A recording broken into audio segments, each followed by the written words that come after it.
exactly 5 a.m. I take another deep breath and start to laugh.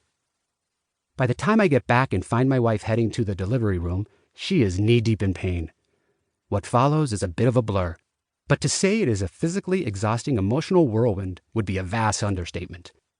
The contrast of emotions one experiences during childbirth is almost impossible to explain. My best description would be to imagine yourself on the tallest, fastest, scariest, and most thrilling roller coaster ride in the world. The anticipation, nervousness, excitement, fear, and exhilaration invading your body is overpowering, even dizzying at times, and can send anyone into a state of utter exhaustion and nausea. And we men aren't even the ones actually having the baby. Yet all that pain and angst disappeared the moment I saw my precious little one for the first time.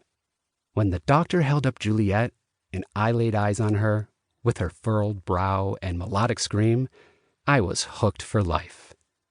That moment is emblazoned in my brain forever, as are the births of our other two children, Kai and Cole. These are among the life-changing moments a father experiences that he never forgets. Almost as quickly as all this joy hits, the doctors whisk the baby away for tests as your family and friends gather to celebrate. But you two just want to get some rest and hold the baby. So soon enough, everyone gets the hints and takes off, leaving you and your weary partner alone to care for this new baby you have been longing to meet for the past 9 months. Huh?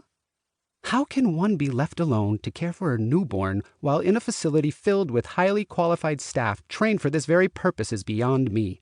Yet once they brought the baby back from the litany of tests, like she's some sort of lab rat, there we were, left unaccompanied with our newborn while in a complete daze.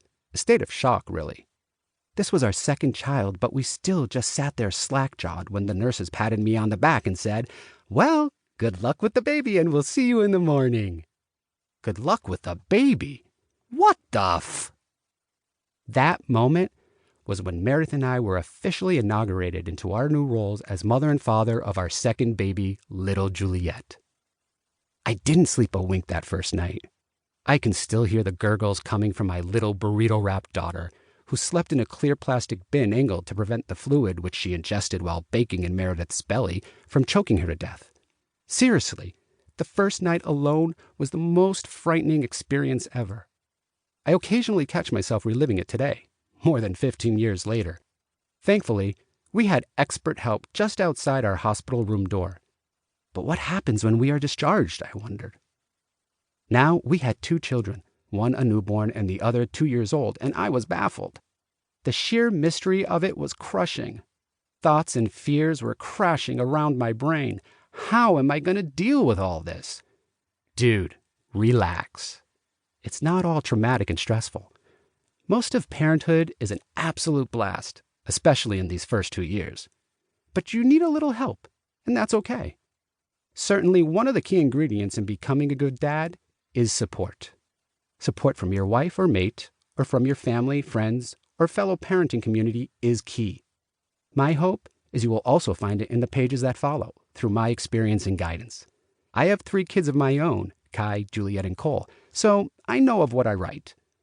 Be aware, there is no exact rule book on how to be the best dad in the world. Consider this more of a playbook on how to be the best dad you can be.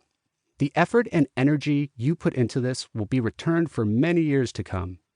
Or more frighteningly, the lack of effort you put into being a good father will surely haunt you, your partner, and your pocketbook for the rest of your life. But parenting is not only about the relationship between you and your child. Your relationship with your partner plays a big role in good parenting as well. Keeping a strong foundation in your relationship with your partner will set the tone for the relationship with your kids. Keep in mind that you are a walking and living example for your children. How you interact with your partner sets the tone for how they will eventually treat their own relationships in the future. And how you act within your world will set the tone for how they interact with people, treat property, respect authority, and so on. Marriage is not easy. It takes work. Once you add kids to the mix, then it's a whole new ballgame. So the task at hand is to navigate through this new phase of your life, fatherhood, while keeping your marriage and sanity on track.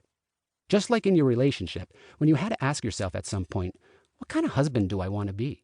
You need to ask yourself,